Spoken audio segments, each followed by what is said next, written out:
Vamos a arrancar con la presentación del libro. Le damos la bienvenida a la presentación del libro de Guido Agostinelli, Falacias Libertarias. Mi nombre es Sebastián, soy estudiante de la carrera de Economía, de acá de la universidad. Es una alegría inmensa ver este auditorio tan lleno en una universidad, en nuestra casa.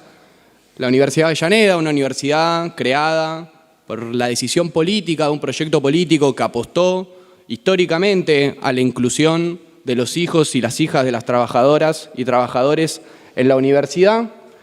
En este contexto, en un momento bisagra de nuestro país, hoy vamos a estar conversando sobre el libro de Guido, en el cual se discute sobre modelos económicos, que al fin y al cabo son modelos de país, es lo que está en juego en los próximos meses en la Argentina. Y la universidad y la carrera de Economía está haciendo una apuesta a que podamos generar discusiones, debates y pensamiento y contenido crítico en este ámbito.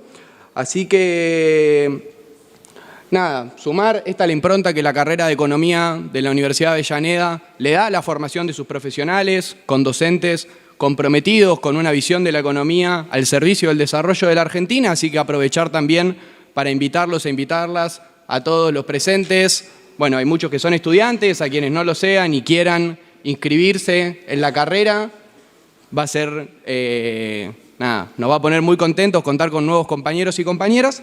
Así que, dicho esto, vamos a arrancar con las presentaciones. Se encuentran presentes Jorge Calzoni, el rector de la Universidad Nacional de Avellaneda, Anabela Lucardi, decana del Departamento de Sociales, Guido Agostinelli, autor del libro Falacias Libertarias y docente también de la carrera de Economía, de la materia Geografía Económica, y Carlos Maslatón, abogado y analista técnico de mercados financieros. Para arrancar vamos a darle la palabra al rector.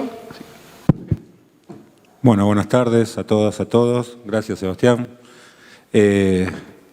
Bienvenidas y bienvenidos. La verdad que es un gusto hoy presentar este libro, felicitarlo a Guido. El libro lo escribió antes de la elección, no es que lo escribió como consecuencia de la elección. O sea, tiene todo un trabajo previo, yo le preguntaba, y creo que es un buen momento, ¿no? La elección creo que lo que hizo fue ponerlo o exponerlo aún más, así que la verdad que es interesante poder presentarlo acá, poder presentarlo junto y felicitar también al Departamento de Sociales que ha hecho, junto con la carrera de Economía, este tipo de debates, de generación de debate de pensamiento crítico y de ideas. Agradecerle mucho a Carlos Maslatón, que nos acompaña, para poder pensar, para poder debatir, para poder intercambiar ideas acerca no solamente del contenido del libro, sino también de la Argentina que se viene, ¿no? Es un año bisagra para nosotros, hay cuestiones, nos llaman todo el tiempo a los rectores planteándonos, algunas discusiones de cosas que se dicen, pero que después son complejas cuando se aplican, y todo lo que podamos hacer para lograr llegar a poder pensar, reflexionar, y que el voto que vendrá después sea un voto responsable y ciudadano, creo que es importante. Acá para los que no son estudiantes o vienen de la propia comunidad, este es el edificio principal de la universidad. Estamos inaugurando en los próximos días una parte nueva, acá muy pegadito a este auditorio.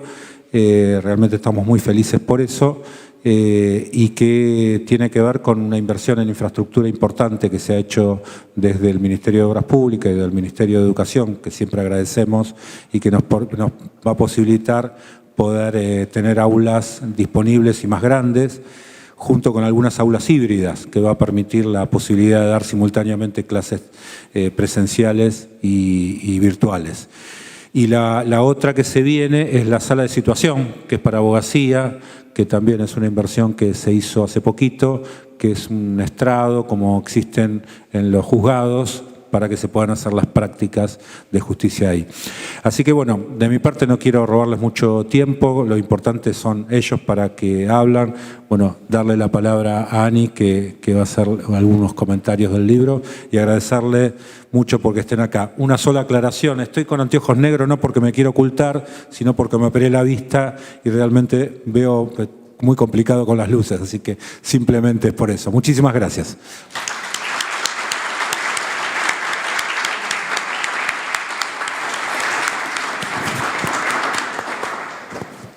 ¿Sigo yo, Sebastián? ¿Te parece bien? Bueno, buenas tardes a todas y a todos. Un placer integrar este panel, saludar también a Santiago Franchina y agradecerle a él, al director de la carrera de la licenciatura Economía, y a través de él a todo su equipo, a Julián y el resto de los compañeros y compañeras por esta invitación y por posibilitar esta charla. Vamos a decirlo, no lo dijo Jorge, pero Jorge hace mucho que quería invitarlo a Carlos a debatir aquí con nosotros, así que creo que esto se está materializando y está buenísimo porque, bueno, decíamos antes, ¿no? Estábamos tomando un cafecito, perdón la demora, tardamos un poquito en llegar, pero Carlos resaltaba, y me parece que es súper interesante compartirlo con ustedes, la importancia de estos debates en la universidad pública. Lo que nosotros le debemos a la universidad pública es poder estar acá compartiendo con ustedes, así que le agradecemos muchísimo, ¿no? A Carlos, digo, lo hago también en nombre del Departamento de Ciencias Sociales y de Santiago, que está un poquito demorado y que si no, seguramente lo hubiera hecho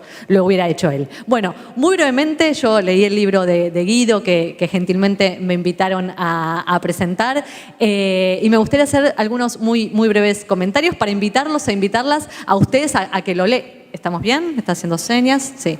Bueno, perdón, lo vi haciendo señas.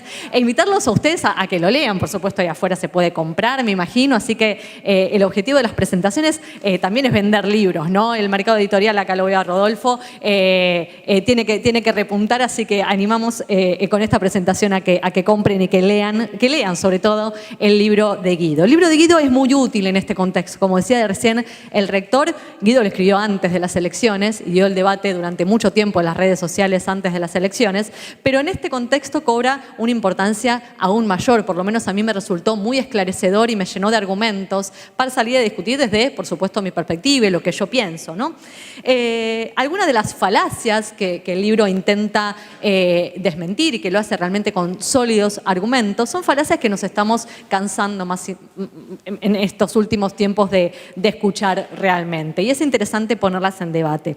Que la Argentina tiene una presión fiscal insoportable. Por ejemplo, yo no soy economista, por supuesto, soy abogada y voy a hacer rudimentarios aportes en ese sentido. Voy a hablar sobre todo de un aspecto más jurídico, pero debo decir algo de lo que fui leyendo en el libro, ¿no? Que la Argentina tiene una presión fiscal insoportable, cuando la realidad es que se encuentra muy por debajo, ¿no? del promedio mundial, incluso de aquellos países que los libertarios nos muestran como modelos a seguir por su gran libertad económica, por otro índice que existe, ¿no? Que es el de libertad económica. Los países nórdicos y estos países a los que siempre parece que nos queremos parecer, bueno, la verdad que estamos muy por debajo de la presión fiscal de esos países.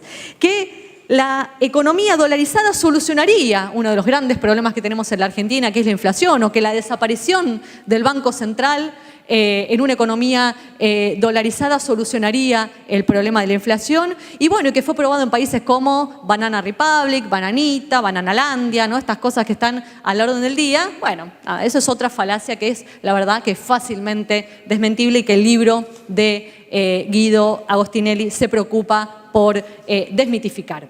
Que despedir 1 millón de empleados estatales también solucionaría grandes problemas de nuestro país. Déjenme decirles, hay 3 millones de empleados públicos en la Argentina. La mayoría en las provincias, más de 2 millones en las provincias, alrededor de 700.000 en la administración pública central y el resto en las administraciones públicas municipales. De esas personas que están en la administración pública, la mayoría son personal de fuerzas de seguridad, personal de Fuerzas Armadas, maestros, médicos, enfermeros. Nos quedaríamos sin defensa, sin seguridad, sin justicia, sin salud, sin educación. La verdad que esta propuesta de despedir 1 millón de empleados estatales, además, por supuesto, ocasionaría graves problemas sociales. Entonces, este conjunto de falacias, entre las que señalé algunas, y por supuesto me imagino que Guido se referirá en mayor detalle al libro, porque bueno, además él lo escribió. Mi humilde aporte en este panel es que para eventualmente practicar algunas de las propuestas que hoy están a la orden del día, tendríamos que como mínimo llevarnos por delante un sinnúmero de leyes que protegen diversos derechos y que organizan la vida política y social en nuestro país. Tenemos que denunciar un conjunto de tratados internacionales, muchos de ellos con jerarquía constitucional, enfrentándonos a la comunidad de las naciones, ¿no? O sea, diciendo, bueno, nos vamos de este tratado. Y también tendríamos que incluso reformar la Constitución, digamos.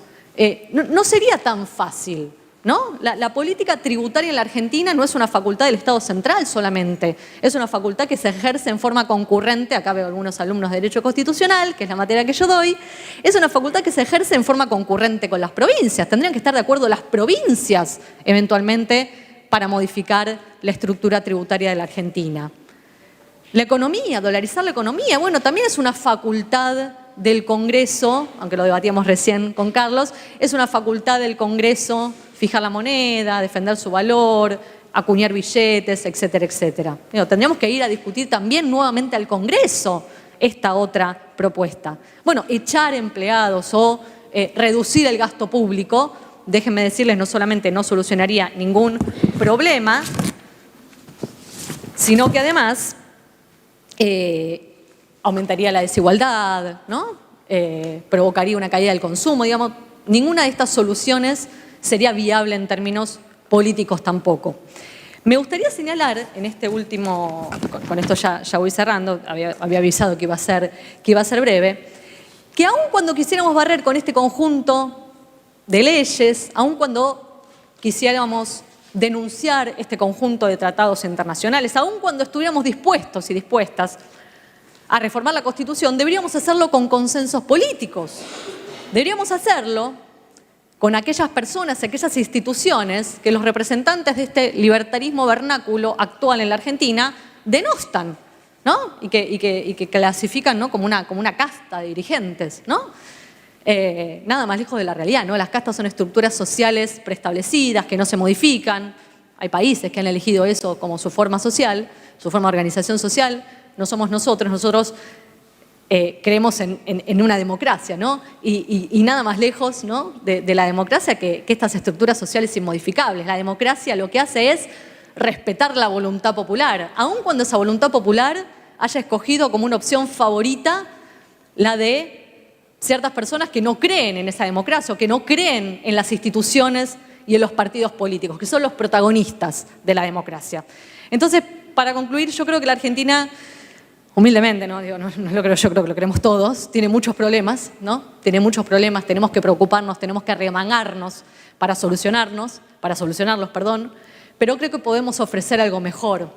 Creo que podemos ofrecer propuestas sensatas que hagan de este sistema político que hoy nos rige, de esta democracia, en el marco de un sistema capitalista, un capitalismo más humano, una democracia más cercana a las personas, una democracia atenta a las necesidades de la comunidad que está pidiéndole a la clase política soluciones, ¿no? Me parece que estos cantos de sirena que a veces escuchamos no son más que eso, cantos de sirena, son propuestas impracticables, pero nosotros tenemos que contestar con propuestas reales, sensatas y que vayan a tratar de solucionar los problemas más urgentes de la Argentina. Ojalá que lo logremos antes de octubre. Gracias.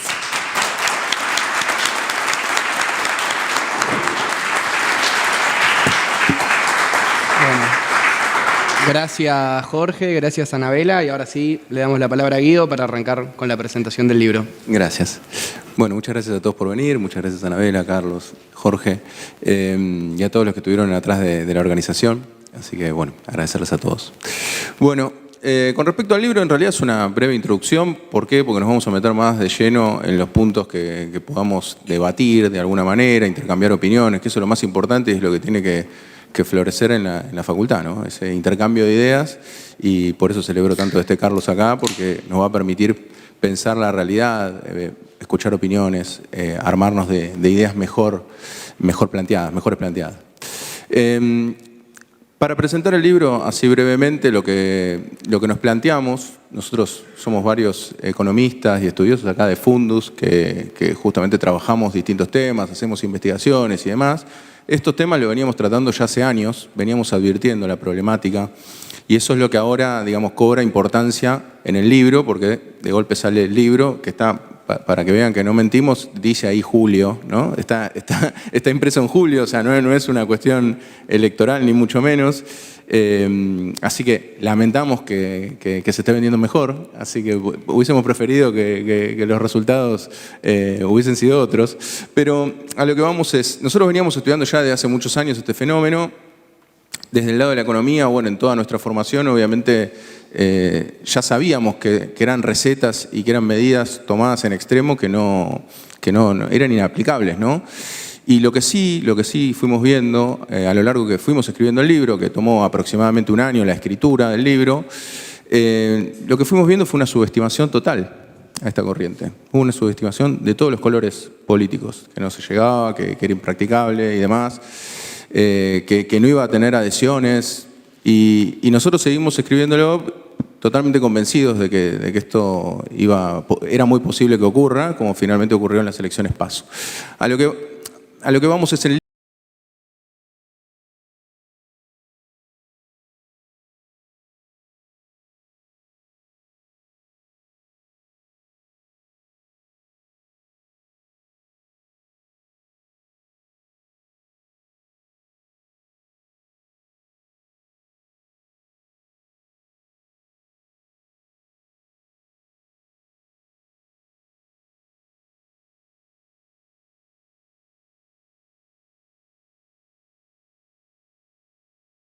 propusimos en el libro fue tomar las principales medidas que ellos proponían implementar y ver qué casos tuvimos parecidos acá en Argentina, qué casos en el exterior y qué resultados se obtuvieron. ¿Está?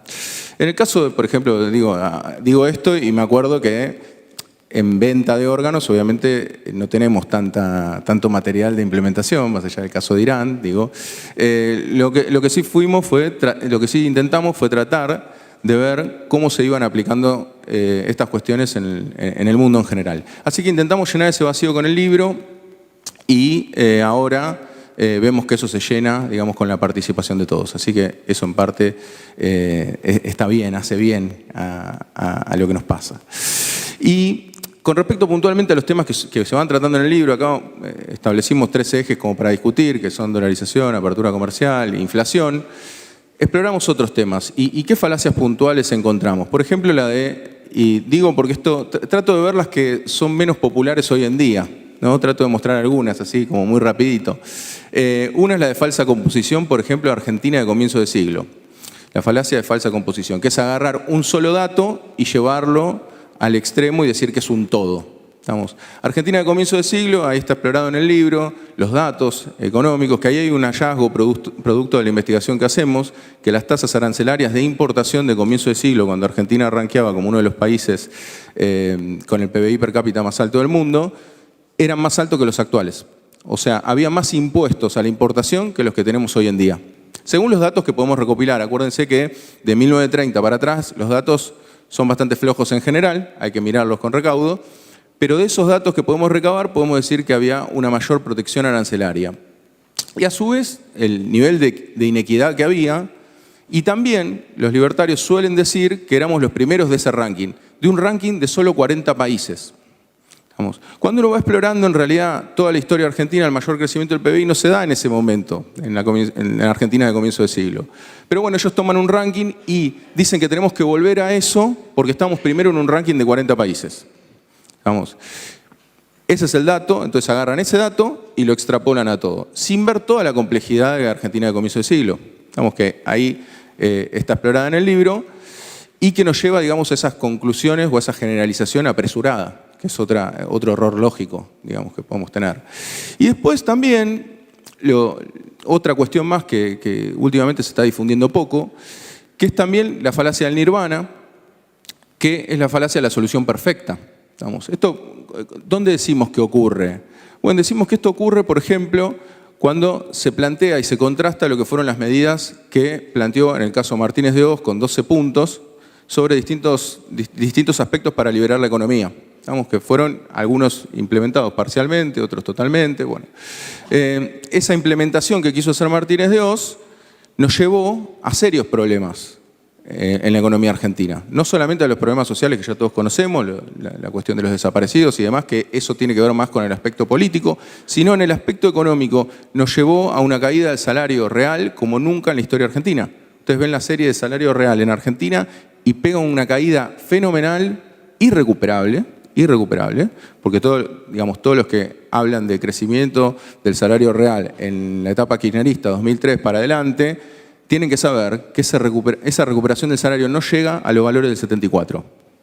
O sea que la caída que tuvimos producto de la dictadura militar no se pudo recuperar nunca en términos de salarios. O sea que, digamos, estas grandes fallas en la implementación de las medidas más liberales nos trajeron consecuencias que al día de hoy no podemos resolver. O sea que nos tenemos que plantear también qué consecuencias va a traer un posible gobierno de Milei si implementa todo lo que dice que va a hacer y cuánto vamos a tardar en recuperarnos de esas medidas. ¿A qué iba con la falacia del nirvana? En realidad, cuando uno le dice a un libertario, pero de esos 12 puntos, ¿con qué estás en desacuerdo vos? Y no te pueden responder. Lo que te responden es, primero vamos a hacer unos cambios de primera generación, segunda generación, tercera generación. Pero sobre esos cambios no tienen ningún inconveniente. Y ténganse en cuenta que los sindicatos no podían ejercer su actividad libremente. O sea que en realidad, ahí lo que estaba pasando es que tenían un camino más allanado, distinto del que puede tener hoy ahora Javier Milei en el gobierno. Y en materia de endeudamiento lo mismo. Tenían una capacidad para endeudarse mucho mayor que la que hay ahora, que está muy restringida esa capacidad. Entonces, estas falacias se van dando y se recorren durante todo el libro. También la de falso dilema, por ejemplo, ¿no? Esta cuestión de que todo es liberalismo o socialismo, comunismo, ¿no? Entonces llega, digamos, los libertarios más extremos llegan a plantear entonces que toda intervención te hace automáticamente ser un socialista. Entonces ahí un poco lo que uno se pregunta es, entonces el mundo estuvo creciendo todos estos años gracias al socialismo. Estas son las cosas que se caen en esos absurdos que no les pueden responder y que en definitiva lo que termina haciendo es una selección, ¿no? Dicen, bueno, no, en realidad los países nórdicos no son socialistas, porque te dejan abrir empresas rápido, ¿no? Y en África también uno puede abrir en ciertos países empresas muy rápido. El tema es que la intervención estatal en los países nórdicos está por todos lados.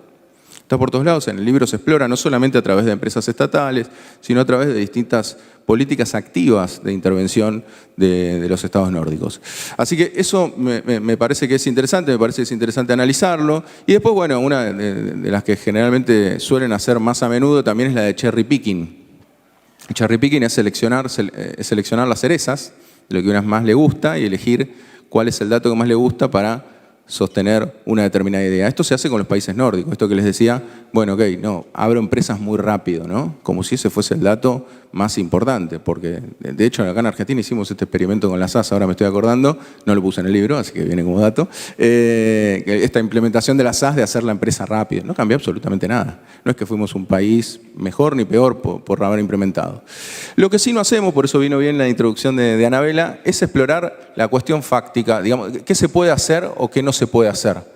¿Por qué? Porque estamos en el plano del debate de ideas. Entonces viene muy bien ese complemento y te escuchaba con atención por eso, porque decía, bueno, en realidad no exploré, en ningún caso van a ver en el libro que yo exploré si se puede hacer o no se puede hacer. ¿Por qué? Porque la discusión de ideas es justamente previa. Después vemos si se puede hacer o no, pero me parece interesante también explorarlo y pensarlo en ese sentido. Así que la idea es, justamente es un libro también, que no, por supuesto, imagínense que si lo tratamos en falacias no hay ningún ataque personal, sobre todo porque ahora veo de uno u otro lado muchos ataques personales y eso me parece mal. Digamos, la figura de Javier Milei puede hacer lo que quiera de su vida personal. A mí lo que más me interesa es discutir esas ideas que él está proponiendo. Y la construcción sobre todo, y eso era lo que nos incentivó a pensar esto años atrás, que es construir el sentido común a partir de estas ideas que va instalando. Eso es lo más preocupante, porque hoy puede ser Milei, mañana puede ser otra persona. Es lo mismo, lo importante es discutir las ideas, no hay que centrarse en los ataques personales, y porque aparte de ser una falacia, está mal, hay que discutir las ideas. Así que bueno, dicho esto, ya nos podemos meter en los ejes de debate que seguramente va a ser bien jugoso para todos. Bien. Gracias.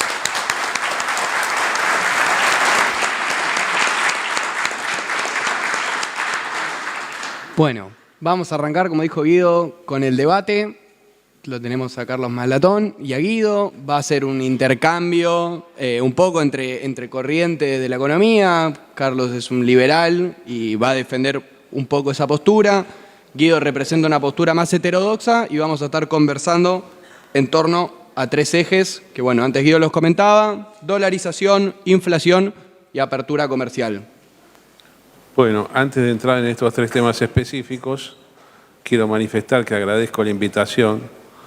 Yo soy un liberal, pro universidad pública. Me encanta estar aquí en Avellaneda.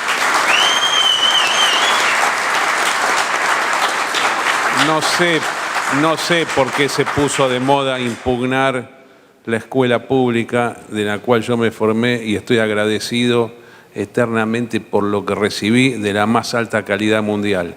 Y soy liberal. El liberalismo en el siglo XIX definió que iba a haber educación pública. No implica proscribir la privada, por supuesto, se puede hacer, todo esto está bárbaro, los campus, todo eso está bárbaro. Pero queremos tener esto. ¿Y con qué se paga? Se paga con impuestos, sí, con impuestos. ¿Cuál es el problema? ¿O acaso el Estado no tiene que existir? ¿No hay funciones básicas? Definimos que una de las funciones básicas es la prestación de servicios educativos y la salud pública.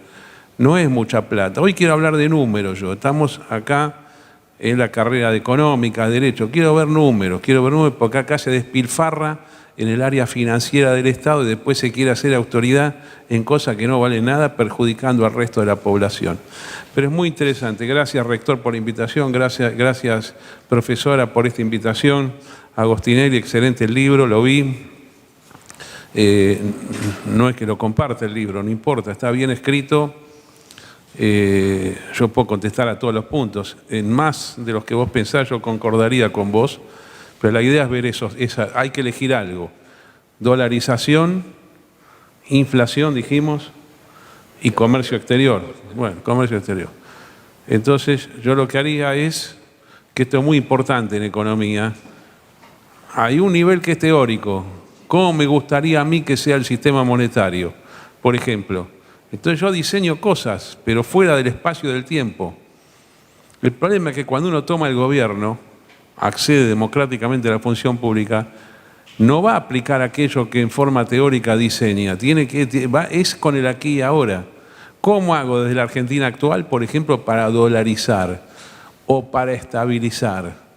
Y a mí me gusta ir a ese punto. O para desinflacionar, o qué hago desde la Argentina de hoy, con esta matriz arancelaria y esta protección o no protección, ¿cómo sigo? Estos son los 3 tópicos y me gusta mezclar lo de tu libro con lo que es políticamente posible ahora, no solamente políticamente posible, sino físicamente posible.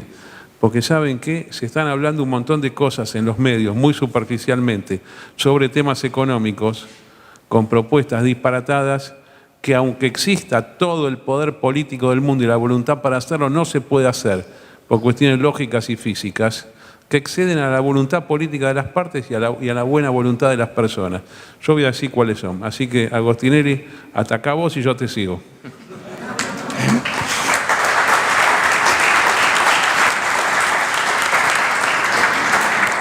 Bueno, en términos de dolarización, a ver, vamos a arrancar y vamos a tratar de también hablar cosas que no se vean cortitas en TikTok, sino cositas un nivel más arriba. Bueno, en términos de dolarización, lo primero que hay que tener en cuenta es el valor de conversión del dólar inicial. Este es el primer factor, ¿no? ¿A cuánto dolarizamos? ¿Por qué? Porque lo que decimos es, si dolarizamos es porque van a empezar a circular dólares y nosotros tenemos que entregar los pesos. Esos pesos, ¿por cuántos pesos vos me vas a dar un dólar? Esa es la primera pregunta a hacer. Acá hay un gran debate, miren que me leí todas las notas acerca de dolarización, acá hay mucho debate sobre ese valor de conversión, creo que es hacer un poco futurología, podemos discutirlo igual, también todo se puede discutir desde ya, pero ¿por qué va a ser difícil determinarlo? Porque va a depender naturalmente de lo que tengamos en el Banco Central en diciembre de este año, lo cual, como verán, esto es bastante fluctuante. Pero así todo, si ponemos un valor que esté al doble, vamos a ponerlo así, hay distintas estimaciones, no quiero, si querés, Carlos, después decís estimaciones, me parece bien, pero haciendo el ejercicio, sin lugar a dudas va a estar por arriba, muy por encima del dólar oficial. Ahora uno me podría decir, bueno, ¿por qué tomás el dólar oficial? Bueno, las importaciones, por ejemplo, hoy se rigen y las exportaciones se rigen por el dólar oficial. Después hay algún plan, alguno que otro, pero se rigen en términos, no dije posicionar precios, sino que se rigen, o sea, terminan demandando dólares oficiales. No estoy hablando de fijación de precios. Pero lo que vamos es, si nosotros fijamos el tipo de cambio, por ejemplo, en $700, hay quienes hablan de 1.000, hay quienes hablan de 10.000, incluso vi un informe hace poquito de 10.000, ahí ya tenemos un primer ajuste fuerte al salario. O sea que ya tenemos un ajuste inicial del salario haciendo esa conversión a esos determinados dólares. ¿Estamos? Ahí ya tenemos un primer paso de ajuste. Ahora uno me podrá decir, bueno, ok, hacemos ese ajuste, pero se estabiliza. ¿Estamos? Bueno, nos encontramos con que en los casos más cercanos, encontramos el caso de Ecuador, tampoco tenemos tantos casos, digamos, estuvieron circulando ahí algunos casos, supongo que el único que les habrá resultado más o menos familiar es Ecuador. En el caso de Ecuador, lo que tenemos es que en ese primer año da casi 100% de inflación. O sea que el deterioro salarial, estamos haciendo el ejercicio teórico, después vemos si es posible hacer la dolarización, ¿no? En principio uno diría que no. Quiero aclararlo. Estoy haciendo el ejercicio teórico, porque también es importante, porque si uno se pone a discutir con el otro y le dice no se puede hacer, terminamos la discusión y no nos sirvió de mucho. Lo que tratamos de hacer es, bueno, ok, vamos a forzar si se puede, ¿no? Entonces, si se obtuviesen esos dólares y obtuviésemos una conversión del doble del actual, simplemente como para hacer ejercicio, ya tenemos los salarios por la mitad. De esos salarios por la mitad, mientras transcurre el primer año de implementación, si tomamos el caso de Ecuador, se va hacia otra mitad. O sea que tenemos un salario real que por lo menos podría irse un cuarto de lo que es hoy en día el salario real. ¿Estamos? Y se podría generar una estabilidad. Después costó en Ecuador, pero hoy en día Ecuador tiene menos inflación que la Argentina. Tiene inflación en dólares, pero logró estabilizarlo, ¿no? La paz de los cementerios, vamos a decirlo así. Entonces, sería como curar a un enfermo con fiebre matándolo, digamos, le bajó la fiebre, le baja la fiebre, pero el problema es que destruye casi completamente la actividad económica. Entonces, este es el gran problema que tiene la dolarización. Y de lo que explica Milei en la parte, vamos ahora un poquito a la parte más técnica, él lo que explica es en cuanto a las reservas que él tiene disponibles, las reservas brutas. Acuérdense que las netas están en negativo, pero vamos a lo que son las reservas brutas. Las reservas brutas, él habla de unos títulos que tiene la Argentina, digamos deuda soberana que emite Argentina en dólares, por ejemplo, que es parte de lo que compone las reservas. Él dice, pone el ejemplo de Sri Lanka, fíjense a dónde hay que irse con los ejemplos. Pone el ejemplo de Sri Lanka porque dice, ustedes saben que y esto sabe más Carlos que yo, ustedes saben que los bonos soberanos se emiten al 100, a un valor 100, y hoy en día están cotizando aproximadamente en 30. Vamos, aproximadamente. Él lo que dice es que con la confianza que va a dar su ingreso en el gobierno, esto lo dijo previo a las PASO, porque ahora no lo puede sostener más, él dice que con su ingreso en el gobierno van a pasar de valer 30 a valer 50. Vamos. Sencillamente por el shock, digamos, esto me hace acordar un poco a la lluvia de inversiones de Macri, ¿no? Esta cuestión especulativa de que él va a entrar y automáticamente van a valer más esos títulos. Fíjense qué es lo que pasó, como a él le gusta decir, la evidencia empírica ya lo desmintió. ¿Por qué? Porque apenas ganó las PASO, ¿qué pasó con los bonos soberanos? Cayeron. Vamos. Entonces, ya eso de que va a ir a 50 ya no se da, porque en esos 30 se cayeron, ahora se está recuperando un poquito, pero lo que quiero decir es, no se da esas cantidades de reservas que él plantea que puede tener el Banco Central a través de esta especulación, no se da. Y después, por otro lado, las otras salidas de obtener dólares, obviamente siempre puede existir la varita mágica, porque son todas medidas también que tienen un poco de pensamiento mágico y lo incorporamos, lo analizamos, es que venga alguien y ponga esos dólares. Vamos a hacer él dice que tiene un fondo internacional, ¿no? de los más reconocidos, que le pondría. Entonces, si él tuviese la posibilidad de atraer esos dólares, ¿qué son esos dólares? Son más deuda. O sea que en realidad fíjense en la trampa en la que caemos, ¿no? Tenemos que estar más endeudados para poder hacer una dolarización que no haga caer tanto el salario real. Entonces, más allá de que es difícil de practicar, ahora también me parece que a raíz de estos datos, de los datos que fueron manejando los economistas, a medida que también de que alguien tiene más posibilidades, me parece que se va rodeando de gente que va aportando más datos concretos, se va viendo esta imposibilidad de hacer esto y por eso se está hablando de 1, 2 y creo que Marra dijo hace poquito que en realidad podía no ser una medida del primer gobierno de Milei dolarizar. Lo cual podría ser hasta incluso, digamos, si fuese una medida de cierre de gobierno, incluso mucho más grave. ¿Por qué? Porque el apetito previo a la dolarización va a ser muy grande. O sea, si nosotros sabemos que quien es elegido presidente quiere dolarizar o lo tiene como fin, ¿qué vamos a hacer naturalmente todos? ¿Qué posiciones vamos a tomar? Vamos a tratar de dolarizarnos para dolarizarnos al valor más bajo posible, lo cual es muy riesgoso. Es muy riesgoso y me parece que justamente en términos de dolarización es irresponsable como medida, me parece que es impracticable en tanto y en cuanto las reservas que tenemos hoy y aparte la imposibilidad de poder endeudarnos en el exterior. Y en el caso que existiese la posibilidad de endeudarse en el exterior sería extremadamente irresponsable, ¿no? Porque ya tenemos un nivel de endeudamiento de los más altos que tuvimos en la historia. Y a su vez, la experiencia previa que tuvimos fue la de la convertibilidad. Que no es lo mismo que la dolarización, pero justamente lo que aplicaba era un tipo de cambio, un peso a un dólar, un peso igual a un dólar, ¿no? La convertibilidad, ley hecha en 1991, y las consecuencias que tuvimos también a nivel social fueron muy negativas, duraron 10 años. Y nos generaron un montón de problemas que hoy subsisten. Entonces, la estabilidad del tipo de cambio, eso también es otro aspecto a tener en cuenta. En el libro lo exploramos, hay un gráfico que muestra, ¿trajo más inversión? Porque eso es otra cosa. ¿Para qué hacemos todo esto? Porque de última decimos, Milei está mirando solo el capital. ¿Trae más inversión la dolarización? Bueno, la única experiencia que tenemos es la de la convertibilidad, que es similar. ¿Y qué nos encontramos? Que las inversiones durante la convertibilidad fueron inferiores a la de la postconvertibilidad. O sea que ni siquiera trae inversiones. O sea, destroza el salario y ni siquiera trae inversiones. Por eso, no trae un volumen de inversiones más grande que lo que podemos lograr con un tipo de cambio fluctuante. Así que bueno, en definitiva, esto es, digamos, para no hacerlo más largo, nos comprometimos a hacerlo breve, esto sería un poco la descripción general de la dolarización y sus consecuencias, así que ahora le dejo a Carlos. Perfecto. Bueno.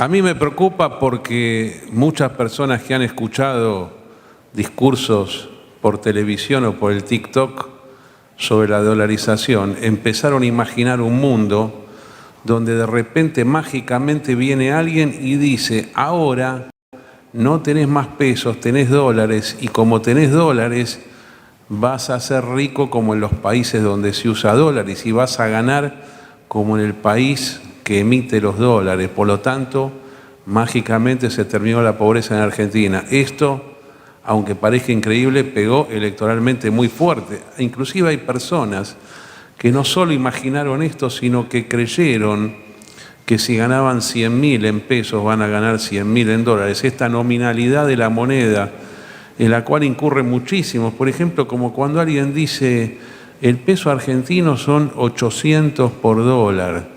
Por lo tanto, en Brasil, si es 5 reales por dólar, la moneda de Brasil es más fuerte. Y en Indonesia, si son 14.000 rupias de Indonesia por dólar, es más débil que Argentina. Esto yo lo escuché toda mi vida. A nadie se le ocurre pensar, pero ¿cuánto hay de la moneda esta? Porque lo que importa es cuánta moneda hay, no cuántos ceros le agregás o a qué precio llegaste producto de las fluctuaciones del mercado y de generaciones donde la moneda se va depreciando o apreciando producto de los movimientos del mercado que incluyen el elemento inflacionario. Miren, yo creo que esto hay que definirlo jurídicamente para los que estudian Derecho acá o son abogados. ¿Qué es dolarizar? Dolarizar significa desmonetizar. La palabra desmonetizar es un acto de derecho público del Estado donde dice la moneda que yo emití, que ustedes tienen, no vale más a partir de determinada fecha. La queman si quieren o me la entregan a mí. Yo les voy a dar algo a cambio de lo que ustedes me están entregando. Les voy a dar, en este caso, una nueva moneda que yo voy a conseguir. En este caso he decidido que va a ser el dólar norteamericano. Es un swap, un intercambio de algo que se quema y de algo que aparece en cabeza de los que son titulares de esa moneda. La cantidad de moneda circulante son, lo voy a redondear, 7 billones de pesos argentinos de papel, la cantidad de moneda física. 7 billones, por si alguien tiene alguna duda, es 7 puntos y 12 ceros después. Así como 1 millón son 6 ceros, 1 billón es 1 millón por 1 millón, 7 billones. Pero los sistemas monetarios no se componen solamente de los billetes y las monedas, se componen de los depósitos bancarios. ¿Qué son los depósitos bancarios? Son asientos contables que no son redimibles por la moneda física. Y les digo por qué, porque hay mucho más depósito que moneda. Entonces, ¿cuántos son los depósitos bancarios en Argentina? Son 32 billones entre los depósitos de los entes públicos, las empresas y los individuos. Hay 32 billones de pesos. La cuenta te da más o menos 5 veces la cantidad de depósitos respecto a la moneda física. En otros países es 10 veces o 15 veces. Según el desarrollo bancario de cada país, es más depósitos. Los depósitos además tienen una cuestión, que en el sistema bancario que rige actualmente en el mundo, no en Argentina, se va multiplicando solos. Por ejemplo, se multiplican cuando empiezan a devengar tasa de interés. La tasa de interés, así como el depósito, es una deuda del banco respecto de los titulares de los depósitos. Y además por el mecanismo en el cual el banco toma dinero, presta, ese préstamo entra al banco, circula, se va creando lo que se llama moneda secundaria. Esa moneda son asientos contables, tienen el mismo efecto que la moneda física, solamente que si todos van a pedirlo al banco no existe. ¿Por qué se caen los bancos en el mundo cada tanto tiempo? Por retiro de depósitos. Se llama corrida bancaria, bank run. Por eso no hay resistencia posible pasado lo que son los encajes, 10, 15, 25%, ahí ya cae el sistema bancario. Hay otro elemento más que es las colocaciones que han hecho los bancos, en este caso en la República Argentina, al Banco Central. Una genialidad única en el mundo. El Banco Central de la República Argentina, en lugar de prestar dinero, toma dinero del público a través de los bancos, llaman las LELIC. Te da un papel que dice LELIC, que eso devenga, no sé, 140, 200% efectivo anual. En este momento estamos por ese número. De LELIC y de otras notas similares tenemos 19, 20 billones de dólares. Si uno tiene que dolarizar, nuevamente, es la desmonetización de estos 3 elementos que acabo de señalar y de otros más, pero los simplifico aquí por razones prácticas. El Estado, que es el interesado en dar de baja su propia moneda, tiene que traer dólares. ¿Cuántos dólares tiene que traer? Los que quiera en función del tipo de conversión respecto de lo que se llama toda esta deuda monetaria en pesos. Si querés dar de baja los pesos, tenés que poner los dólares. Estamos hablando de 32 más 20, son 52, unos 60 billones. 60 billones, ¿a qué, por ejemplo, si fuesen a 600 pesos por dólar, serían 100.000 millones de dólares? No hagan la cuenta, se la simplifico. Si es más alto el número, suponete que en lugar del tipo de cambio de ser 600 es 1.000, es menos, 10.000 es menos.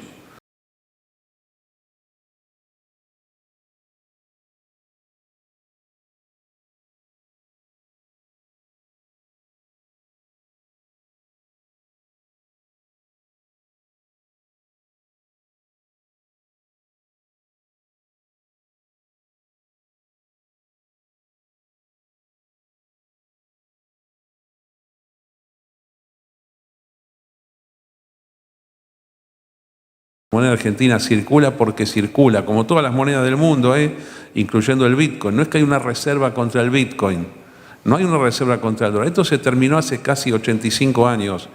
Se llama por eso moneda fiduciaria, que circula porque circula. Y hay un elemento jurídico que se llama el curso forzoso, donde el mismo emisor dice, esto sirve para cancelar obligaciones, o sea, sirve para pagar. Y el acreedor de una obligación no puede rehusarse a recibir eso como medio de pago. Esto se llama curso forzoso. Entonces, ¿qué ocurre con esta teoría de la dolarización? Yo sé que surge en un momento de desesperación inflacionaria, pero el tema no es si está bien o está mal. Yo puedo discutir, hacer un seminario especial sobre la conveniencia o inconveniencia de usar una u otra moneda, pero de lo que no nos podemos escapar es de la factibilidad. Lo que están diciendo quienes están con esta propuesta es que van a usar activos financieros que tiene el Banco Central, que los van a vender en el exterior, los van a prendar en el exterior, los van a swapear en una operación de lo que se llama permuta financiera y que van a conseguir el dinero. Como si de esta manera no estuviesen en realidad adquiriendo nueva deuda. Y como si los créditos que tiene el Banco Central, que básicamente son bonos, cuando dice el Banco Central tiene bonos, ¿qué bonos tiene? Tiene bonos de la deuda pública de la República Argentina. No es que tiene los bonos de otro país, no tiene bonos del Tesoro norteamericano, es deuda de la tesorería al Banco Central. Resultante de que en el pasado el Banco Central le prestó plata a la tesorería. Están diciendo, especialmente los asesores Ocampo y Kachanowski del candidato a presidente Milei, que van a ir con esos bonos al mercado norteamericano y le va a decir, ahora dame plata contra esto. Bueno, esto como si esto no significara un nuevo endeudamiento, es un nuevo endeudamiento. Quiere decir que tendríamos que, además de toda la dificultad que esto tiene, adquirir nueva deuda en un país que no puede pagar su propia deuda. El objetivo es dar de baja al Banco Central, porque, claro, el Banco Central no tendría ya pesos, entonces no hace falta tener Banco Central. Acá yo también soy práctico y me pregunto, ¿puede haber una sociedad sin Banco Central? Por supuesto que puede haber una sociedad sin Banco Central, pero depende del sistema monetario y bancario que tengas. Uno de los grandes fraudes, les aclaro que yo vengo del ultraliberalismo y me considero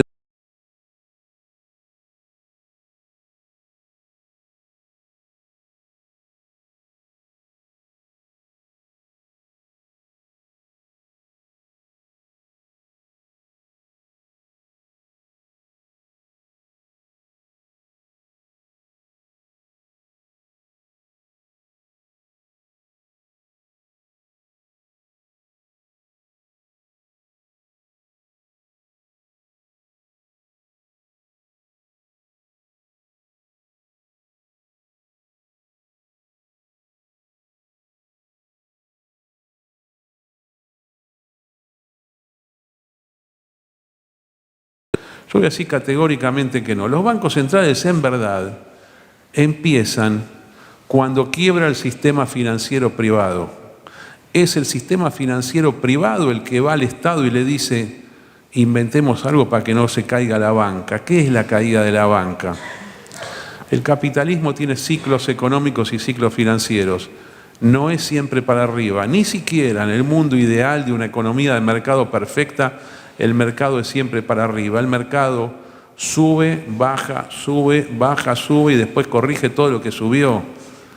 En esos procesos de expansión económica se va expandiendo también el crédito en la sociedad. Cada vez hay más crédito, cada vez la gente toma más crédito porque compra cosas a plazo en la esperanza de que el costo financiero, la deuda que tomaron, sea muy inferior y quede degradada, licuada frente a aquellos que están adquiriendo, típico de o la bolsa o de una adquisición hipotecaria. Ocurre que cada tanto tiempo los precios de las cosas, naturalmente por hechos de mercado y sin que suceda nada grave, se caen a pedazos. Es el crash financiero. En el crash financiero se empiezan a generar pérdidas patrimoniales gigantes para todos aquellos que están endeudados, que se ven obligados a vender aquellos que compraron a crédito y tiran los precios para abajo y más para abajo. Eso se llama la deflación. La deflación es el peor de los males de la economía. Estamos todos con terror inflacionario. Bueno, ese tipo de deflación, que no es que el paquete de harina valga menos, sino es los precios reales de las cosas, producen un desbalanceo entre las deudas acumuladas y los precios de las cosas. Esos desbalanceos llevan a la recesión extrema, a la desocupación, a la quiebra generalizada. Es la deflación. Y la última etapa de la deflación es la corrida bancaria. Los bancos no pueden recuperar los créditos que dieron. Los depositantes dicen, dame la plata que tengo. Esa plata no es que no se la quieren dar, no es que se la roban, no existe. Nunca existió. Y por eso se crean los bancos centrales. Hay dos opciones cuando tenés deflación con recesión. Dejar que quiebre todo y que la gente se funda en masa, al estilo 1929-1930 en Estados Unidos, o decir, yo creo un banco central, primero para limitar el crédito, para evitar esos picos de felicidad y de riqueza, y de paso, cuando tengo el ciclo contrario que es el deflacionista, yo evito el crash generalizado emitiendo plata. Esa emisión de plata para parar la corrida bancaria, para que no se funda el conjunto de la sociedad, no es inflacionaria porque se da en el marco de una caída general de precios de los valores de las cosas. Así como el mundo se salvó en el año 2008, así es como no se salvó Argentina en el 2001, porque no lo podía hacer, así es como no se salvó Estados Unidos en 1929. Las cosas se deflacionaron y se destruyeron por ausencia de Banco Central o por imposibilidad del Banco Central legal de hacer la asistencia financiera que estamos hablando. Los que recuerdan el 2001, la cosa que yo le quiero decir, ¿por qué no hubo salvataje bancario? Porque no lo podía haber por la ley de convertibilidad. La única causa de emisión monetaria posible era la compra de divisas, la compra de dólares por el Banco Central. Y la única causa de esterilización de moneda era la venta de dólares por parte del Banco Central. No se puede emitir ni para gasto público, ni se puede emitir tampoco para salvataje bancario. Esta teoría, lo que está circulando de Milei y sus asesores, ¿saben qué cosa quieren hacer? Quieren convertir la base monetaria en dólares, que los van a conseguir. Quieren convertir las LELIQs o en dólares o en un bono. Y los depósitos bancarios lo que quieren hacer es decir, estos 32 billones van a decir, bueno, nada, no son más pesos, ahora son dólares, usted tiene dólares en el banco. Por una norma administrativa del Estado, ahora los pesos se convierten en dólares. ¿Están esos dólares? No están esos dólares. Se llaman argendólares. ¿Qué es un argendólar? Es un dólar nominativo y teórico creado por el sistema bancario, pero que no es redimible, no se puede retirar porque no existe. A mí esto me parece directamente suicida contra todo lo que el mundo piensa. No está autorizado por Estados Unidos. Estados Unidos no quiere saber nada con esta clase de experimentos. Ellos nunca entienden cómo un país puede tener depósitos en una moneda cuyo Banco Central no puede asistir en el caso de una corrida bancaria. Esto es totalmente contrario, ya la ley de convertibilidad en los años 90 Estados Unidos pensaba esto, con esto ni les digo. Entonces, a mí me parece que esto es irrealizable, pero fíjense que yo ni siquiera voy al punto de si es conveniente o no es conveniente, no me importa. Yo me voy a poner del lado de la dolarización y voy a decir, lo que ustedes están diciendo no se puede hacer, es una mentira, es un fraude, les concedo que lo hagan, que lo estén diciendo por ignorancia, pero por ignorancia o de mala fe, esto no se puede hacer. Dos cositas más. Vivimos en un mundo, ya desde el año 1844, en Inglaterra, en ese momento estaban separados dos tipos de bancos. Estaban los bancos de depósito, estaban los bancos de crédito. Los bancos de depósito, simplemente vos ibas con tu metálico, de guardámelo, y contra esa caja yo voy girando, voy gastando. Y después están los bancos de crédito, que son los que toman plata en el mercado, intermedian financieramente y dan crédito. Pero los dos cajones no se mezclan entre sí. Inglaterra, como estaban débiles los bancos de crédito, decidió fusionar ambos cajones. Entonces los depósitos, lo que pasó es que pasaron a bancar las pérdidas financieras generadas por los bancos de crédito. Y es ahí donde comenzó la expansión secundaria de dinero. Es ahí donde comenzó a implementarse, para los que son abogados, el contrato de depósito irregular.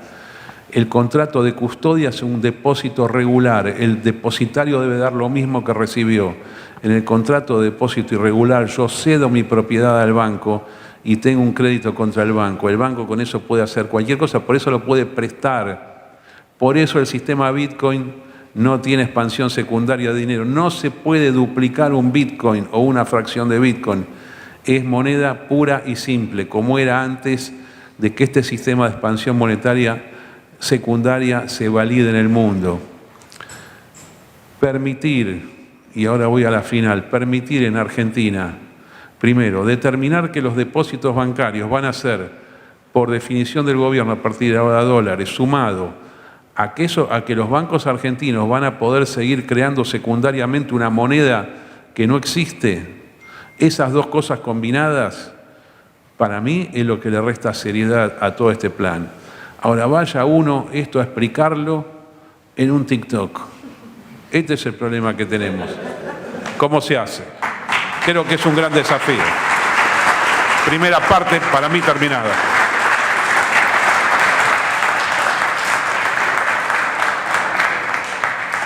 Bueno, muchas gracias Guido, Carlos. Perdón, digo TikTok porque, bueno, esto va a haber que estudiarlo. Nosotros los liberales dominamos las redes del año 2017 en adelante. Somos mayoría, como antes lo era el macrismo, como antes lo era el kirchnerismo.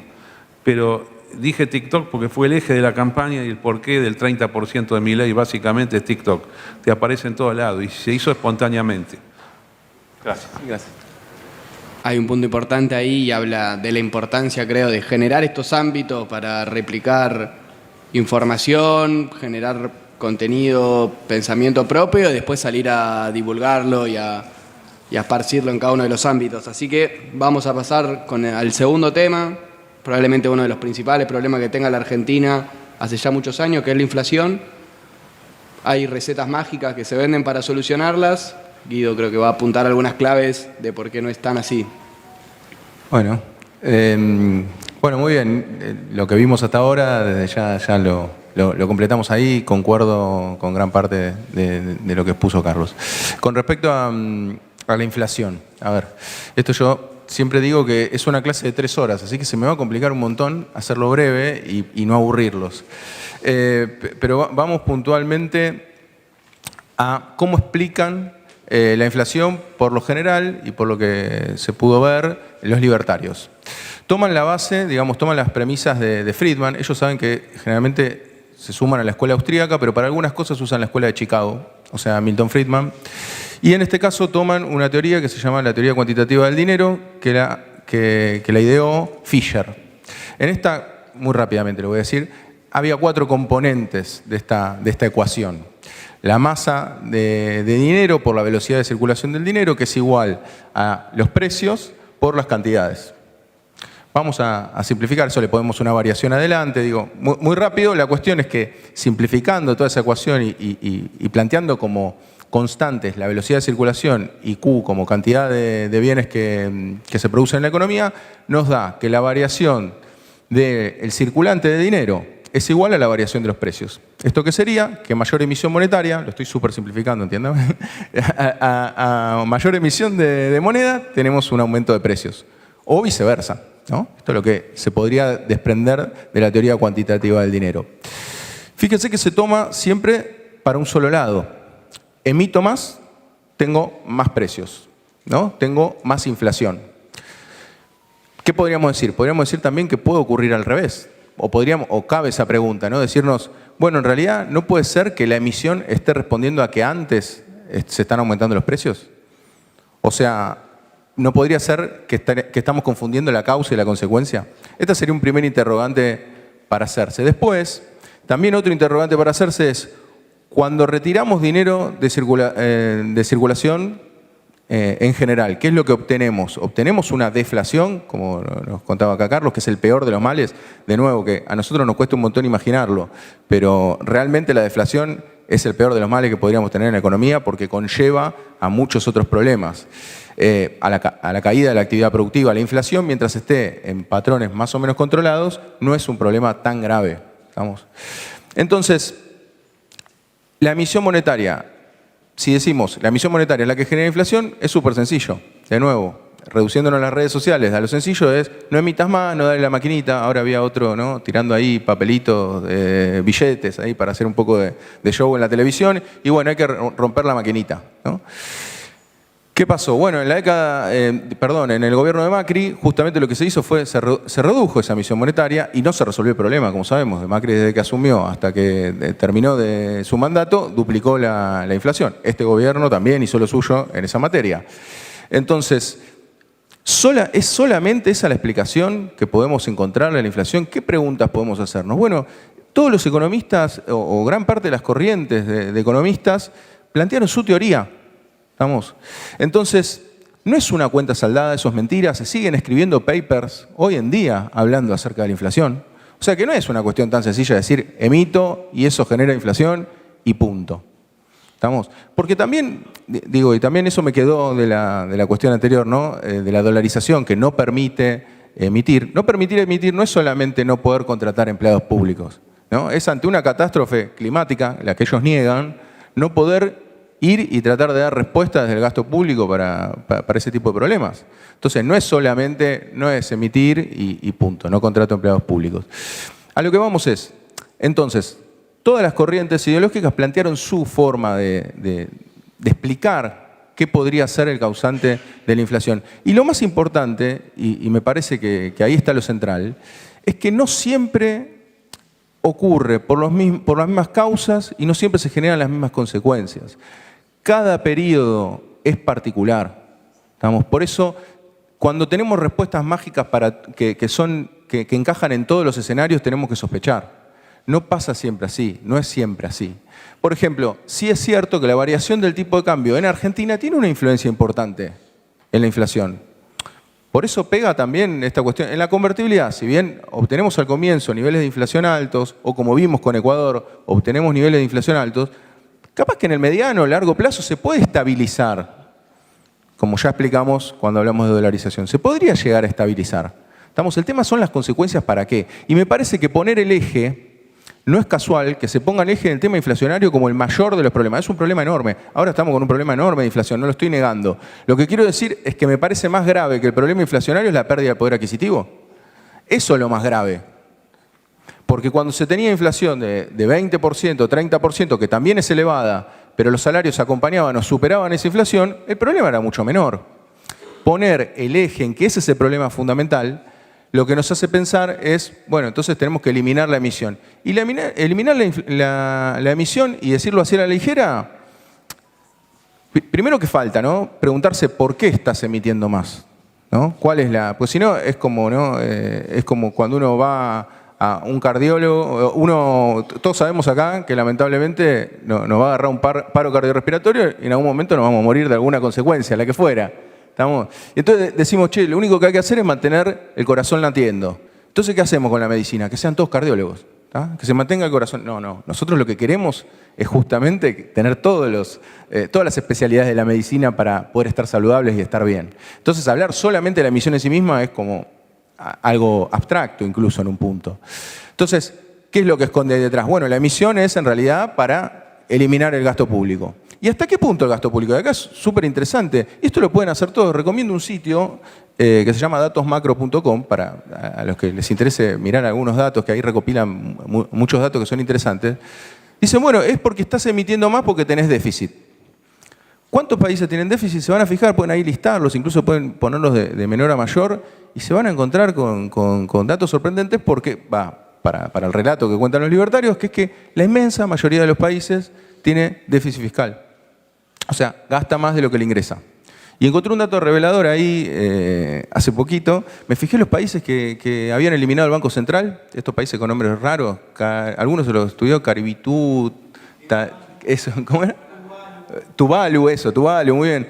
Si se meten ahí, van a darse cuenta que tienen el gasto público uno de los gastos públicos más altos del mundo, sin Banco Central. O sea que el Banco Central tampoco solucionaría el problema del gasto público.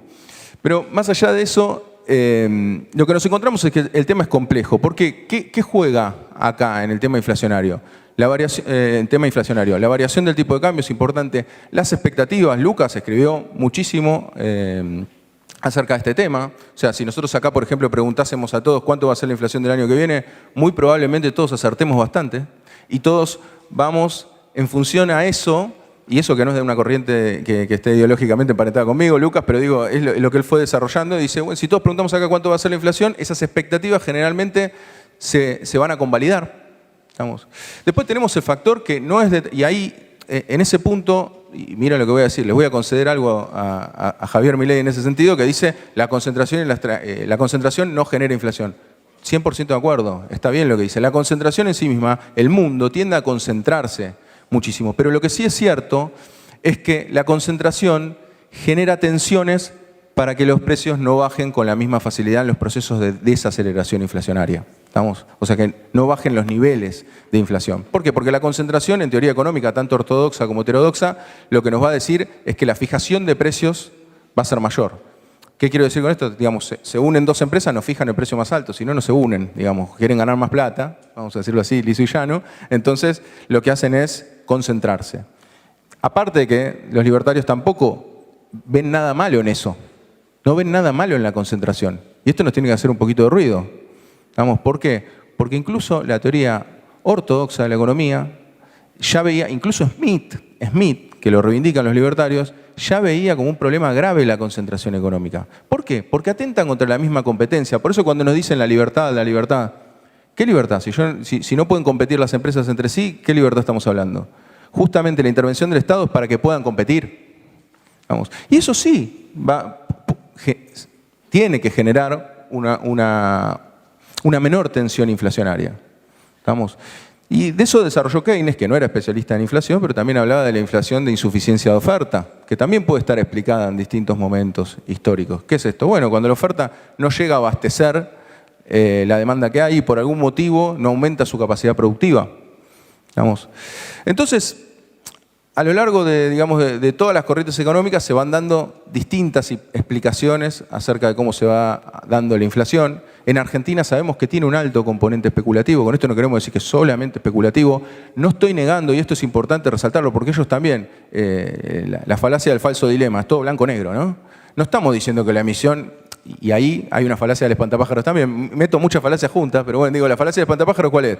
Bueno, que en realidad tenemos que tener todos una maquinita en la casa e imprimir billetes si la emisión monetaria no genera inflación. No estamos diciendo eso. Por supuesto que la emisión monetaria genera una tensión. Todos los bienes que vos producís en mayor cantidad y no hay una contraparte en su demanda, hacen caer su precio. Eso es economía básica. Ocurre. Lo que estamos diciendo es que no hay una relación directa. Esa relación directa no existe, no se ve reflejada en los datos. De hecho, nosotros lo tenemos en el libro, el gráfico, que lo hizo ahí Hernán, que lo veo ahí por ahí, Hernán con sus aportes en los gráficos. Justamente lo que nos muestra es que no existe esa relación. Si tratamos de ver la relación, se da una relación mayor con el tipo de cambio. Que tampoco está del todo marcada.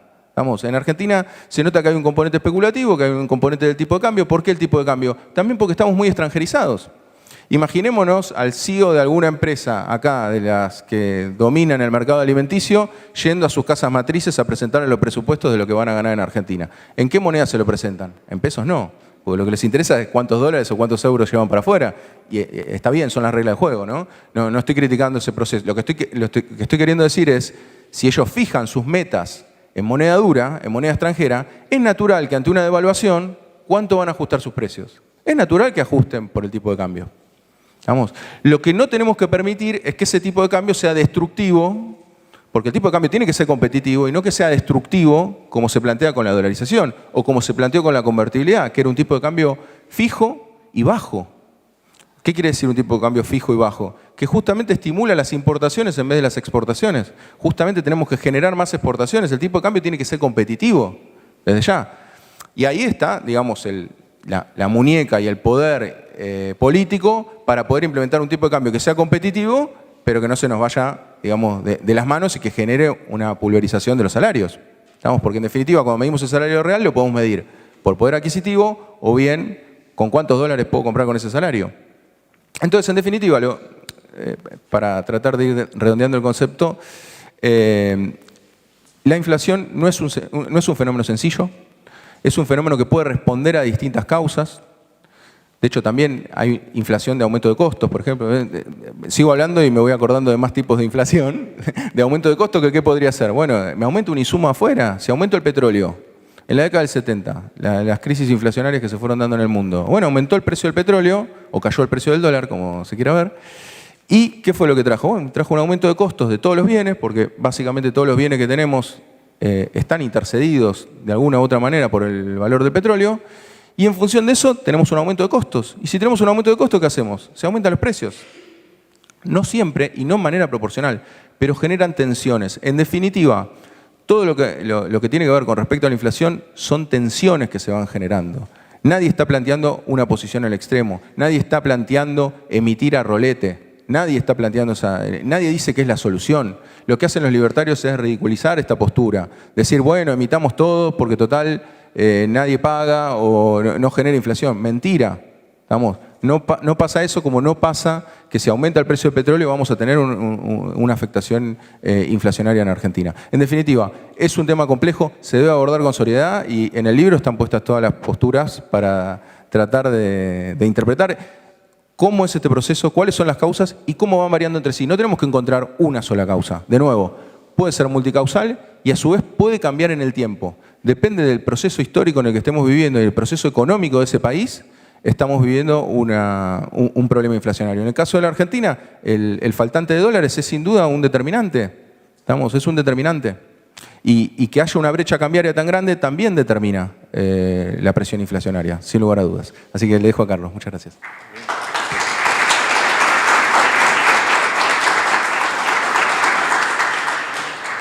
Han circulado en los últimos años algunas frases con respecto a la inflación, algunas pronunciadas en plazas públicas, casi en una entonación de carácter religioso, la más famosa de las cuales es, lo digo y repitámoslo, no es que lo tengan que repetir ustedes, pero más o menos la frase dice así: la inflación es en todo momento y exclusivamente un fenómeno monetario. Y parece que eso hay que repetirlo y no se lo puede discutir.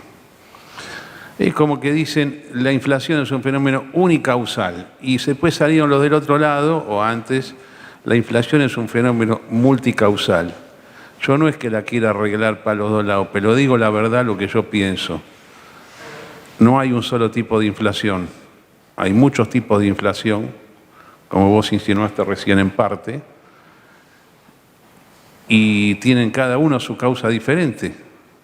Podemos verlo esto, ¿no? Y podemos ver además si es tan estricto que la emisión genera inflación o el retiro de medios de pago genera deflación. ¿Lo podemos ver?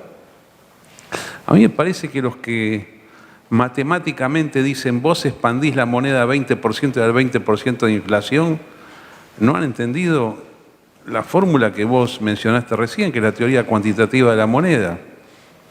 La teoría cuantitativa de la moneda dice que el nivel general de precios es igual a la cantidad de moneda por la velocidad de circulación sobre los bienes y servicios en oferta. No sé qué les pasa, siempre se olvidan de la velocidad de circulación del dinero. La velocidad de circulación de dinero es lisa y llanamente qué hago yo con la plata, cómo me comporto, me la guardo o la oferto. ¿Guardo el depósito bancario tal cual o apenas me acreditan lo pulverizo en el mercado? ¿Recibo plata física, me la guardo o la gasto por la razón que sea? Si yo me la saco de encima cada rato, yo estoy haciendo circular el dinero rápidamente. Y esa velocidad de circulación es lo que en realidad te genera la inflación, no la emisión física como tal. Por eso uno puede tener procesos inflacionarios y altamente inflacionarios solamente por incremento en la velocidad de circulación del dinero. Y por eso uno puede tener situaciones donde retira plata de circulación inclusive No solamente que no expande, retira plata de circulación y como el dinero circula rápidamente hay inflación. Y podemos tener lo otro también. Podemos emitir, pero la demanda de dinero, o sea, la velocidad de circulación es tan baja que no va a precios.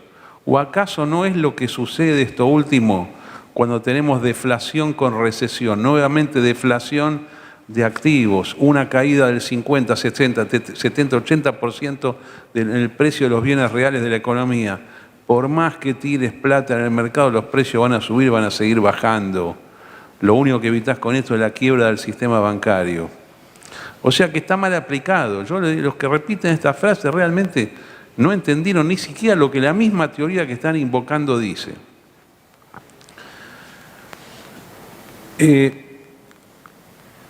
Hay algo que tiene que ver, que es como un complemento de lo anterior, que es qué sucedería o cuáles son las condiciones para una dolarización.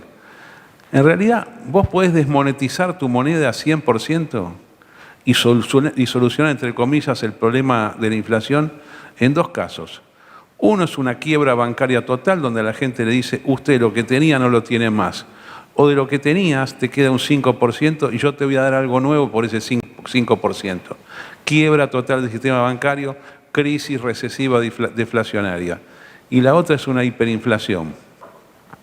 La hiperinflación no es una inflación más alta. La hiperinflación es una situación donde los precios suben más y antes que la emisión monetaria. Vos lo insinuaste también.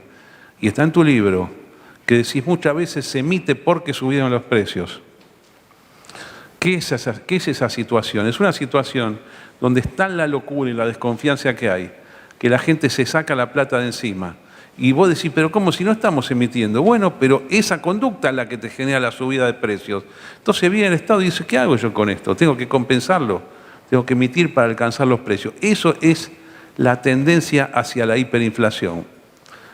Una licuación hiperinflacionaria, donde la cantidad de moneda y los depósitos, divididos un tipo de cambio recontra alto, te da muy pocos dólares a aportar. Es una dolarización barata y podría ser también una oportunidad para dolarizar. O sea, quiebra bancaria total, hiperinflación.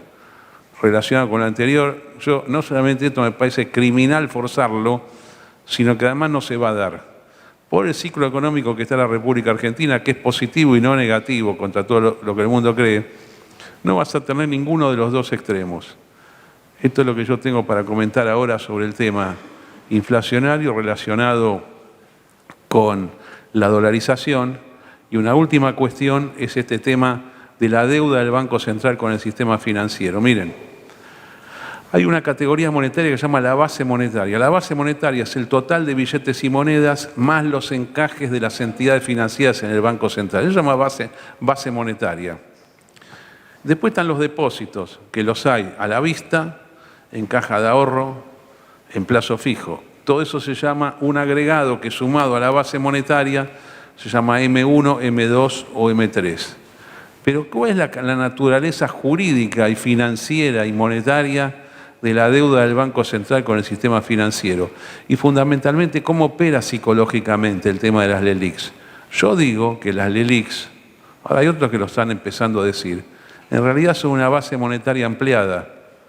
Con lo cual, esta locura del Banco Central de tomar plata y remunerarla y que cada vez devengue más intereses, es lo que está generando inflación. La tasa de inflación en Argentina ahora no es pagar el gasto público. Y acá viene otra impugnación de esta teoría donde todo es el déficit del presupuesto. El problema argentino no es hoy el déficit del presupuesto. Puede empezar a hacerlo ahora, pero no ha sido en los últimos años. El problema es el disparate del Banco Central de querer parar la inflación remunerando depósitos, en una política que tiene antecedentes, empezó en el año 2014 hasta el día de hoy, o sea que abarcó 3 gobiernos, y yo digo que eso es inflacional, pero tiene 2 antecedentes históricos dramáticos en Argentina. Uno fueron los 2 años finales del gobierno de Videla, cuyo ministro se llamó Martínez de Oz, que es el que implementó esto del Banco Central, y otros son los últimos 2 años de Alfonsín. Digo, para la gente que es muy ideológica, y que quiere echar culpas. Esto que se hizo del 2014 hasta ahora está copiado del gobierno militar de los dos últimos años del Martínez II y es para mí la causa principal de la inflación. Con lo cual, un discurso político basado en la motosierra para pagar el gasto, para cortar el gasto público, yo le digo, la verdad no pierdan el tiempo con eso. Van a ahorrar muy poca plata en relación a la expansión monetaria que genera el Banco Central absorbiendo dinero en lugar de prestar dinero, que es para lo que está el Banco Central, para hacer salvataje bancario, no para crear más inflación con estos ridículos mecanismos en procesos que empiezan a inflacionar, que se quiere usar este mecanismo para frenarla y que lo único que hace es expandir la cosa cada vez más. Esto, yo hablé con Massa hace un año cuando asumió, le dije, vos venís bárbaro, pero hay dos cosas que tenés que tocar. Una es la liberación del mercado de cambios y otro es el tema de las LELIQs. Si no lo haces vos, alguno en el futuro lo va a tener que hacer. Yo soy positivo con esta resolución a partir de fin de año. Espero que los que asuman tengan la sensatez para no hacer ningún experimento más de esta naturaleza nefasta y tampoco la dolarización en los términos que están circulando por los medios de comunicación. Muchas gracias.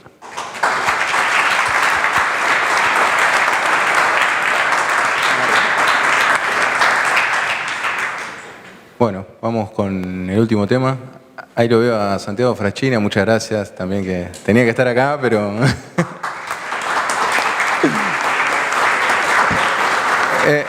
él fue el culpable, él fue el de la idea, así que...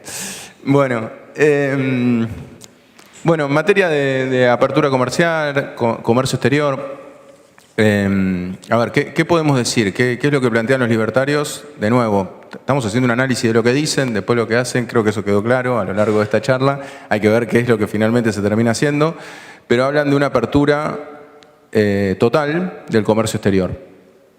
Se basan en una premisa en la cual cuando uno, que suena lógica de nuevo, como las falacias, ¿no? Suena súper lógica, que es decir, si yo no me abro a importar los bienes de afuera, después no puedo pretender que me compren mis bienes, ¿no? Los que yo produzco no puedo exportar si no me pongo a importar libremente, ¿no? Esta es como de nuevo, es una premisa que uno dice, che, es totalmente lógico, ¿no? Piensa como un amigo, che, si yo no le hago ningún favor a mi amigo no me va a hacer ningún favor a mí.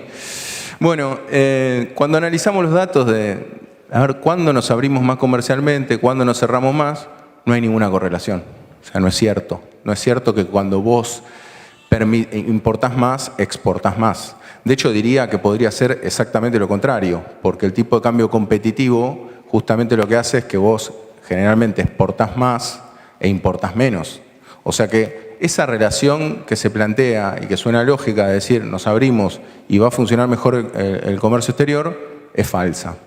Los datos de Argentina muestran que esa información es falsa.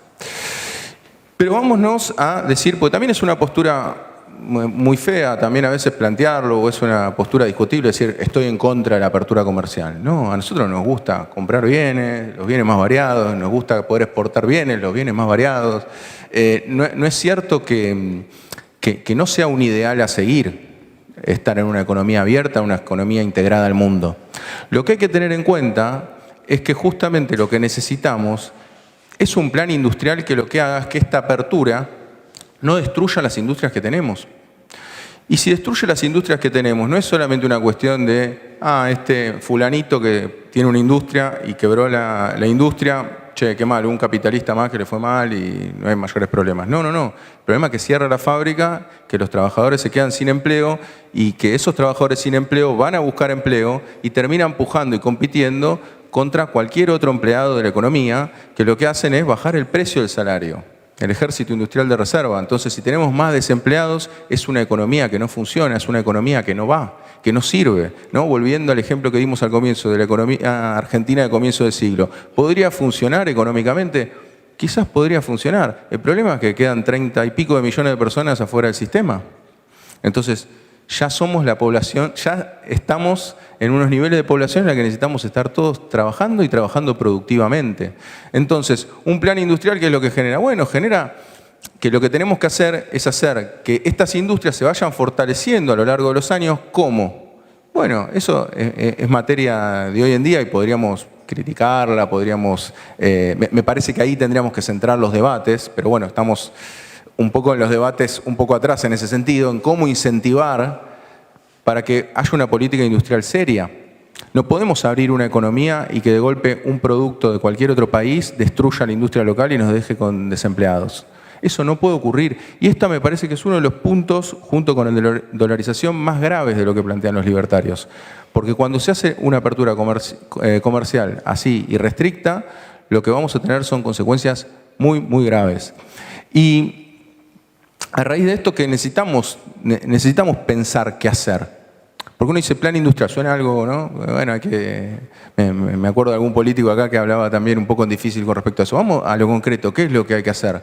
Bueno, lo que hay que hacer son las necesidades puntuales, sectoriales, hay que analizarlas, ver qué grado de competitividad tienen en el mundo y también darle desde el Estado, desde un Estado inteligente, las herramientas para que esa industria se desarrolle. Si nosotros ponemos a competir una industria que acá producimos un bien a 10 y afuera se produce a 5, en cuanto abrimos la economía se destruye ese bien y todo el trabajo que está incorporado ahí. Entonces lo que nosotros tenemos que hacer es que ese tipo que vende a 10, estudiar de conjunto, trabajar de conjunto, abriendo progresivamente el mercado, diciéndole vamos a hacer todo lo posible desde el Estado para ayudarte con las maquinarias que necesitas, con también en la capacitación que necesites de recursos humanos para ir bajando progresivamente ese precio y que vos puedas ser competitivo ante el mundo. Esto no es algo que estoy planteando como revolucionario, es lo que hicieron los países que se desarrollaron. Y los países que se desarrollaron tampoco lo hicieron a base de la apertura irrestricta de los mercados. Eso tampoco es cierto. Los grandes países industriales justamente tuvieron políticas proteccionistas en sectores que consideraban claves y que hoy en día las siguen teniendo. Vamos. Y esto de nuevo, ya que les recomendé una página para visitar, les recomiendo otra, la de la OMC. Ustedes tienen la Organización Mundial del Comercio, pueden ver cuáles son los países que tienen más trabas pararancelarias al comercio y se van a encontrar con una sorpresa dentro de lo que vemos acá en Argentina, que Argentina no es el que lidera esas trabas. ¿Estamos? De hecho, China tiene muchas por antidumping, de hecho Estados Unidos también tiene barreras pararancelarias. Bueno, tuvimos el conflicto que tomó mucha dimensión, el de los limones. En fin, hay muchas formas también de lograr condiciones para que no se genere este comercio. ¿Por qué? Porque ¿qué podría pasar? Yo puedo no poner una traba al comercio exterior, pero puedo subvencionar un sector, como pasa en el sector agropecuario europeo.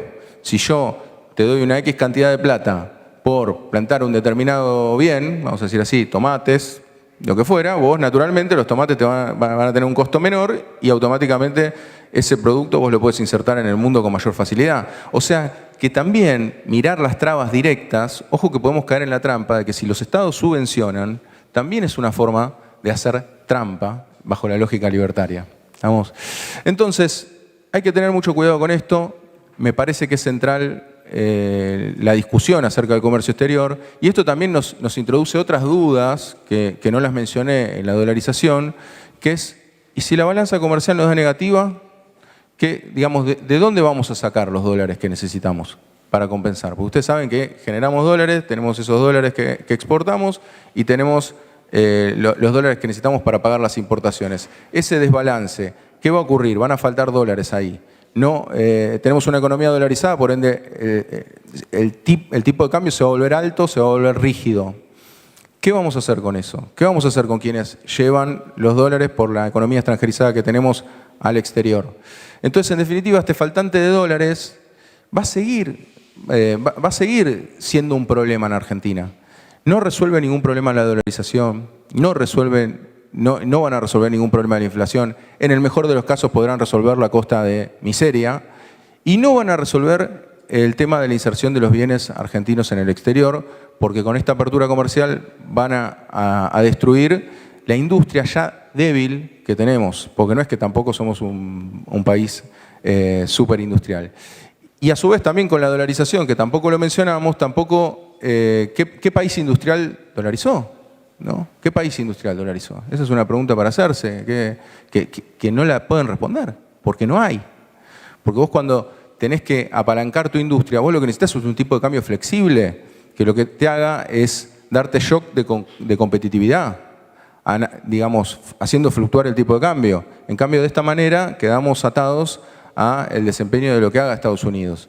Por lo cual resulta muy complejo, son medidas que justamente van en contra de los que queremos un desarrollo industrial argentino, un desarrollo económico, y ¿por qué no? Ya que planteamos esto de comienzo de siglo, de ser una potencia mundial, ¿por qué no? El camino para ser potencia mundial no es liberalizando.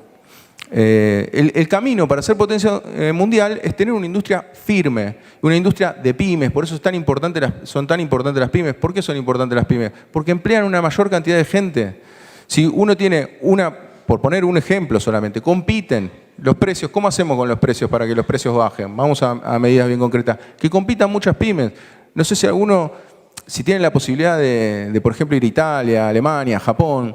Fíjense, por ejemplo, en Italia cuántos fabricantes de fideos hay. Yo no les quiero exagerar, pero yo por lo menos conocía 200. Estamos que compiten entre ellos. Y uno ve acá el mercado argentino y en el único caso que ve más o menos competencia, y hasta ahí, es en los vinos. Pero después cuando uno va a las góndolas, son siempre las mismas marcas. Entonces esto nos impide, esto es un problema para el desarrollo. Estas son las discusiones que tenemos que dar y que lamentablemente, esperemos que sea un retroceso provisorio, tenemos que estar discutiendo cuestiones más básicas de este tipo y esperemos que en unos años tengamos que estar discutiendo cuestiones que sean más pro Argentina y que justamente nos lleven a un mejor desarrollo de nuestra economía.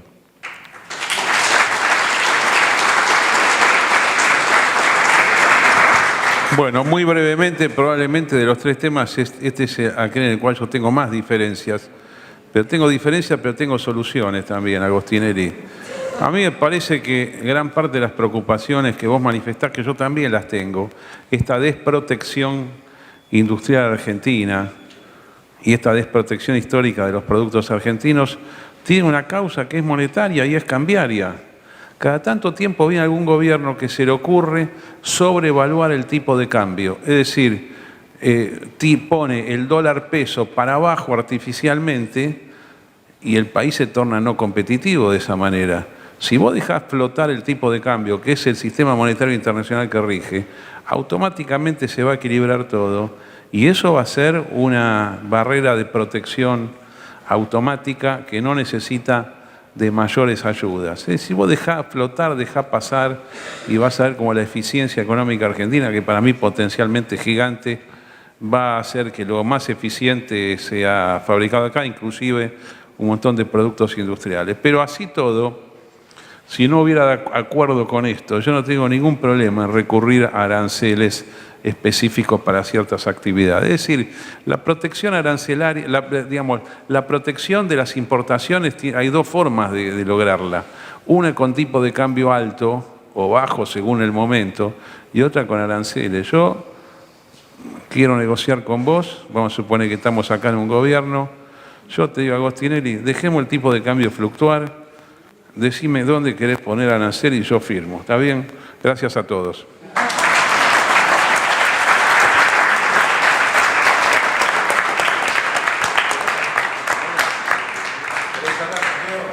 Eso íbamos a decir. Vamos a darle la palabra a Santiago Fraschina, director de la carrera de Economía de la UNDAB. No, yo corto, perdón por llegar tarde, es cierto que salí justo, pero además Boca juega con un equipo chico de acá de Avellaneda y se me complicó en el puente de Pueyrredón, ¿no? No. Entonces estaba medio trabado el puente de Pueyrredón. Nada, primero agradecer, un lujo. La verdad que esto comenzó, me acuerdo que Guido me escribió para juntarnos. Esto era previo a las PASO y me contó que tenía un proyecto de empezar a escribir artículos en Página 12 para criticar las ideas libertarias y que después lo quería transformar en un libro y que iba a ser centro en la dolarización. Y yo la verdad que no se lo dije, pero internamente pensé, nadie discute la dolarización en la Argentina. La verdad que le dije, sí, dale, excelente idea. Pero después pensaba internamente, digo, no sé si vale la pena. Nadie cree en la dolarización, no es un punto de debate la dolarización. Y le dije, pero dale, avanzá que me parece excelente. Y nada, Guido avanzó. Y después de las PASO dije, bueno, por suerte avanzó. Y ahí nos dimos cuenta, como siempre, que uno a veces, y esto es un error, está alejado a veces de las discusiones que se están dando en el mismo seno de la población. Así que primero felicitar a Guido por el libro, porque la verdad que es excelente, que está en el momento, salió en el momento justo para discutir estas ideas y que además es un docente de Geografía Económica de la carrera de Economía de la UNDAB. Y mientras tanto coincidía con el pedido de Jorge. Jorge siempre que me encontraba me decía, tiene que venir Carlos Malatón a la UNDAB, tiene que venir a discutir las ideas. Entonces, bueno, cuando salió el libro dijimos hay que presentarlo, coincidimos con el pedido de Jorge, así que nos pareció la invitación y así que le queremos agradecer a Carlos, que cuando lo escuchamos decimos, por eso hay un abogado manejando la economía argentina, muy bueno, y no sabe. Entonces decimos, por eso también queremos agradecer a Anabela, la decana de nuestra carrera, que obviamente todas las iniciativas que tenemos de la carrera de Economía le da para adelante. Así que nada, un lujo. Sí.